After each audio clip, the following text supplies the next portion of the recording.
Pour assurer les meilleurs rendements aux machines d'usinage automatique, il est indispensable que les pièces de fonderie qui doivent y être usinées soient précises au point de vue dimensionnel et que leur qualité, tant métallurgique que de santé, soit supérieure et constante. Il apparaît nécessaire que la fabrication des pièces moulées suive l'évolution des machines chargées de leur usinage. Le plus grand développement technique de notre époque, réalisé en fonderie, le procédé Croning, doit y conduire rapidement.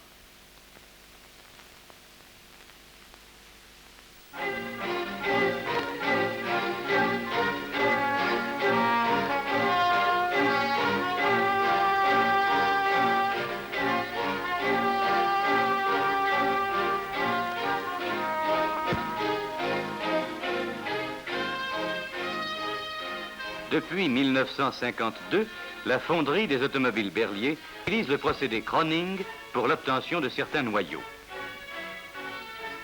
D'abord limité aux noyaux de petite et moyenne dimension, ce procédé est aujourd'hui étendu à des noyaux plus importants, tels ceux des alaisages de blocs moteurs, longs de 70 cm, qui ne sont plus fabriqués en sable à l'huile, mais en sable aux résines.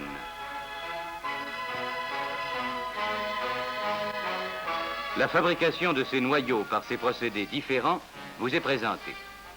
Voici le noyau en sable à l'huile d'un poids de 45 kg.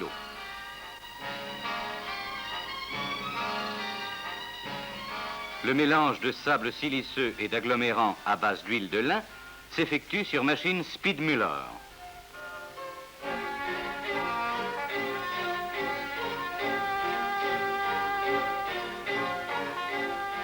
Le sable ainsi préparé est transporté jusqu'à la machine à souffler Osborne, où 4 ouvriers travaillent simultanément.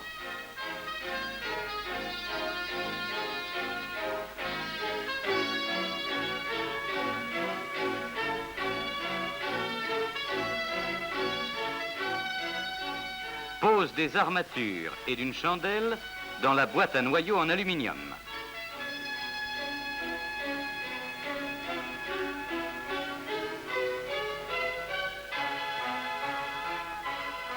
Munie de son couvercle, la boîte à noyaux est amenée sur chemin de roulement jusqu'à l'Osborne.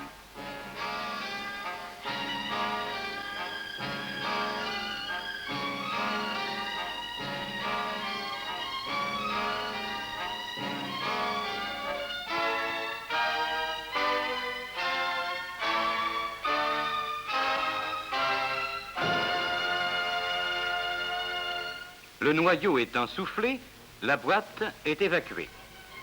Après enlèvement du couvercle, les cheminées de soufflage sont coupées.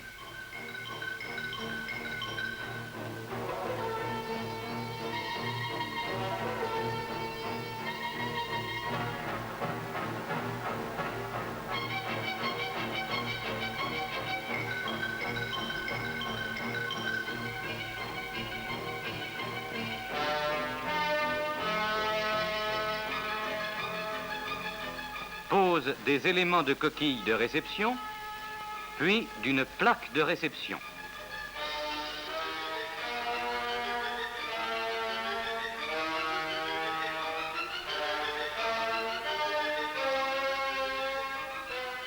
Retournement dans le tonneau de démoulage.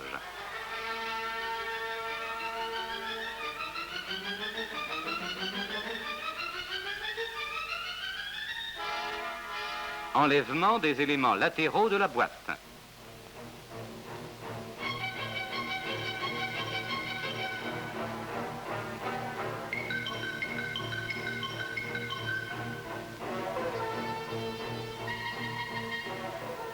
Pulvérisation de liquide durcissant sur le noyau et pose des coquilles latérales et des entretoises pour éviter l'affaissement du noyau lors de son passage dans les tubes.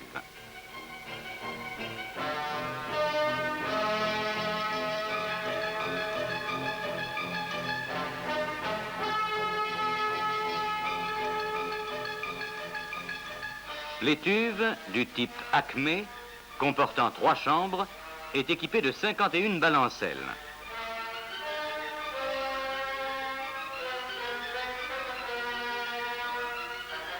8 balancelles seulement sont représentées sur ce schéma. Le noyau que nous allons suivre sera supposé placé sur la balancelle rouge, actuellement à droite en bas de l'écran. Entrée dans la chambre de chauffe, évaporation superficielle, début de cuisson des agglomérants.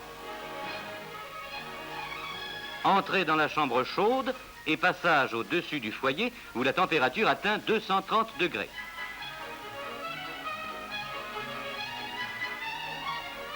Fin de cuisson, séchage.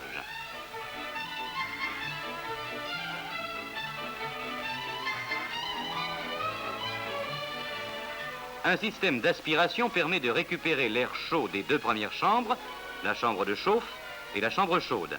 Par l'intermédiaire de tuyauteries extérieures, cet air chaud est ramené jusqu'à 2 diffuseurs situés de part et d'autre du foyer.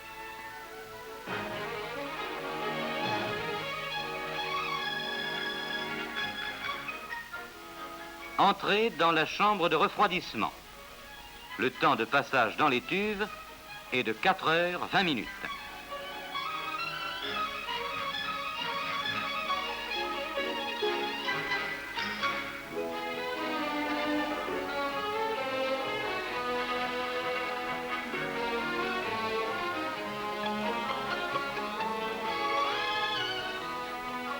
Enlèvement des coquilles latérales et évacuation du noyau sur balancelle.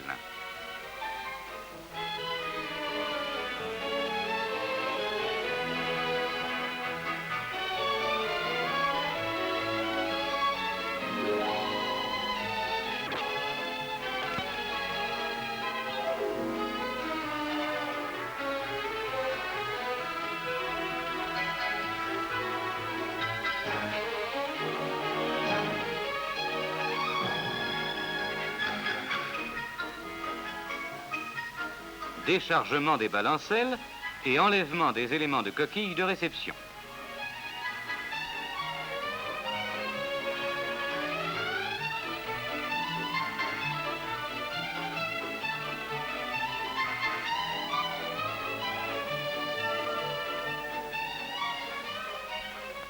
Stockage dans l'étagère à rouleaux.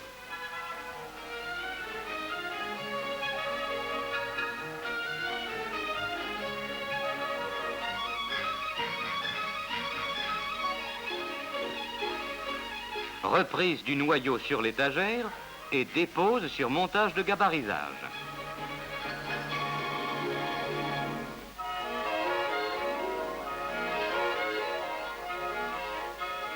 Gabarisage face longitudinale. Rotation du montage et gabarisage face latérale.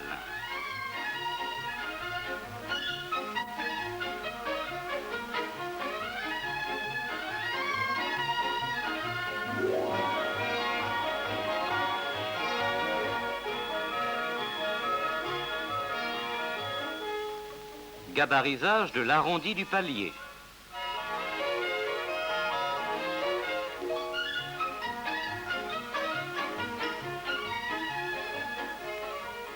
Évacuation du noyau.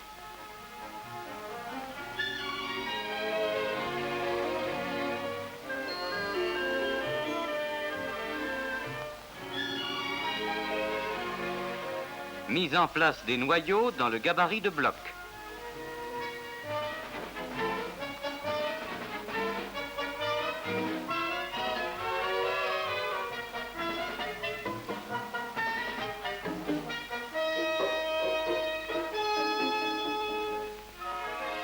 Retouche avec râpe circulaire.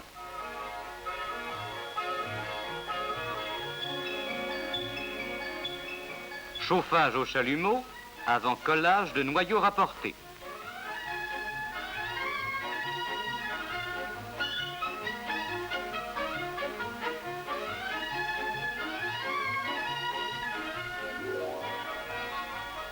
Blanchiment au pinceau.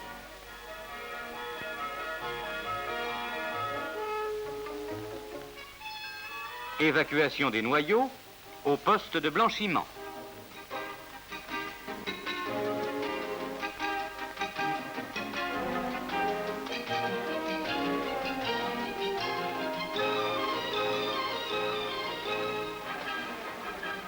Blanchiment par crème pénétrante réfractaire pour éviter que lors de la coulée, le métal liquide n'entame la peau du noyau et donne une pièce difficile à désabler et à ébarber.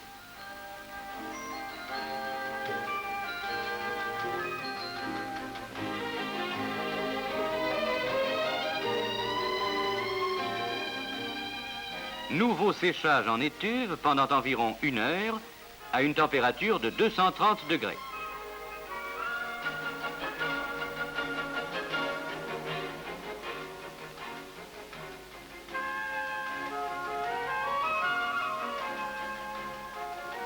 Le noyau est prêt à être dirigé sur la ligne de moulage. Depuis la machine à souffler, 13 ouvriers ont effectivement contribué à sa fabrication et aux manutentions.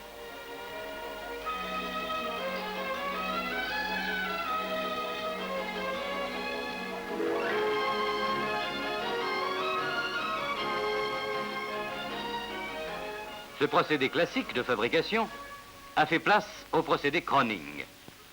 Le nouveau noyau, de même dimension que le précédent, mais d'un poids de 26 kg seulement au lieu de 45, est constitué par 2 demi-noyaux assemblés et collés.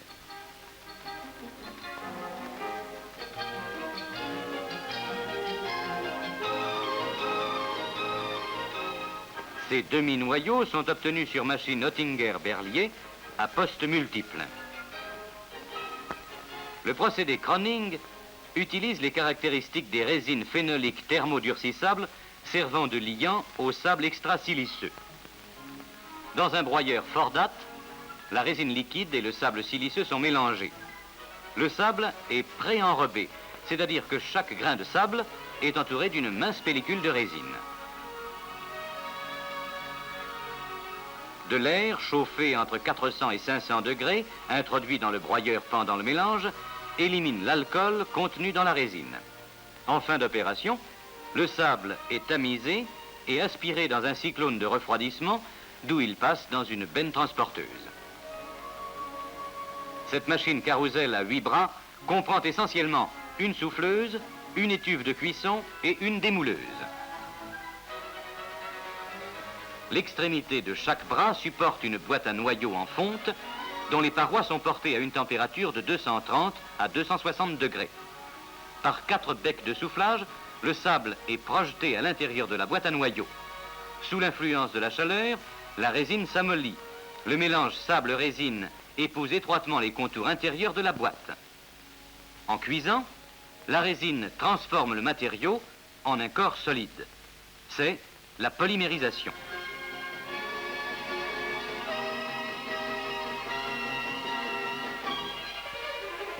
La cuisson complète du noyau se fait dans l'étuve équipée de radiants infrarouges fonctionnant au gaz de lac.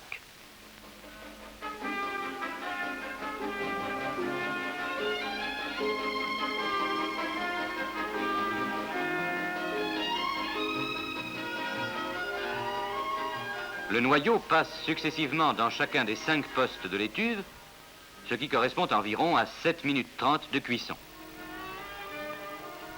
La partie supérieure de la boîte à noyaux est solidaire du bras de la machine.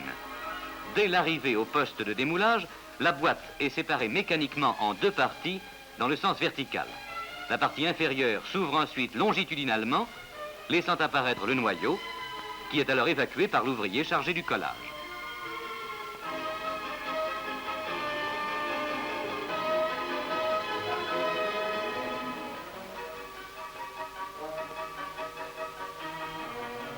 Nettoyage de l'intérieur de la boîte, suivi d'une projection d'enduit à base de silicone pour éviter l'adhérence du noyau sur les parois de la boîte.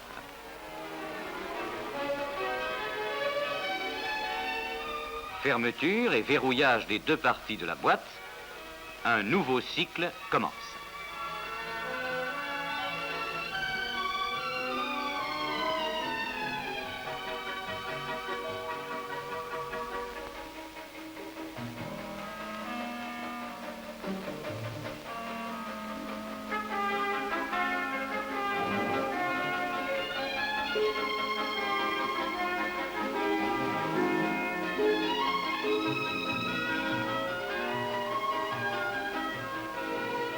Les opérations de soufflage et de démoulage sont simultanées.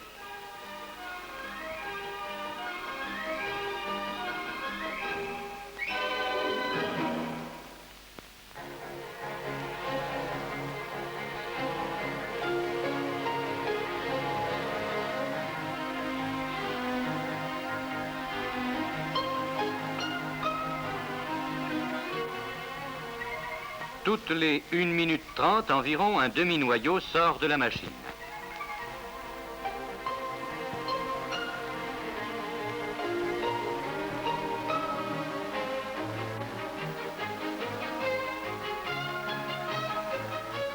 À chaque cycle, la rotation de la machine est commandée par l'ouvrier qui peut ainsi parer à toute éventualité.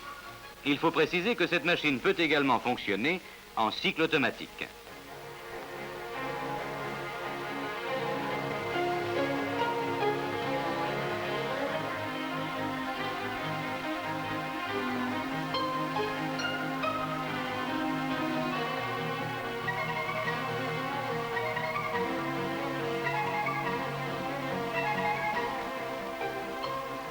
Ces demi-noyaux, collés à chaud 2 à 2, dès leur démoulage, constituent un noyau creux à épaisseur de paroi régulière prédéterminée.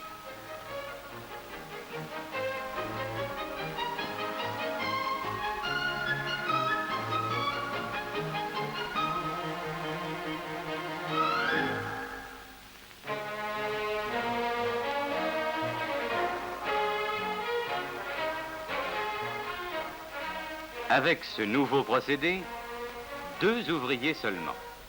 L'un à la machine, l'autre au poste de collage.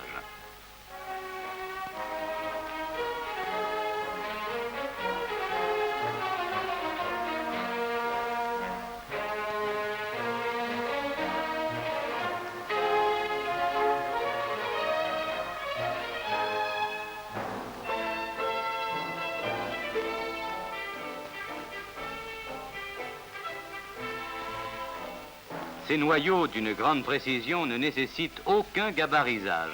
Ils sont prêts à être dirigés directement vers la ligne de coulée.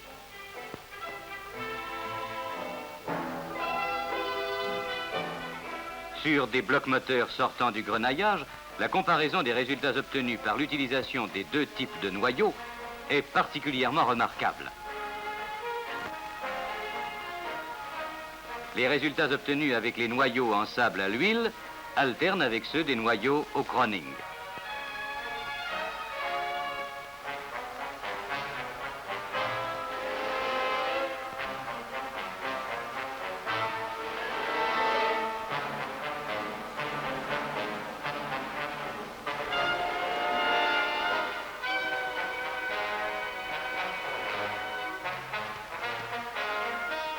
Le burinage des pièces fabriquées avec des noyaux au Croning est diminué de moitié par rapport au noyau classique.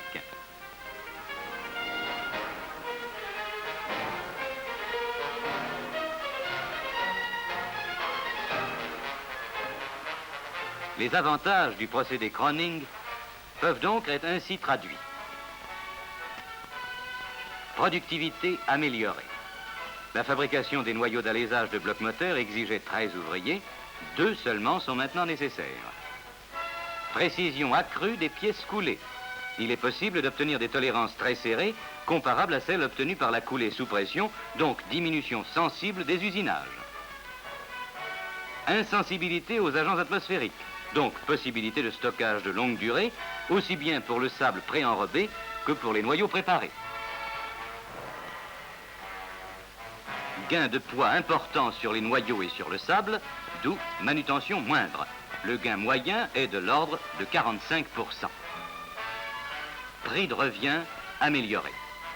De par la somme des avantages énumérés, le gain final est appréciable.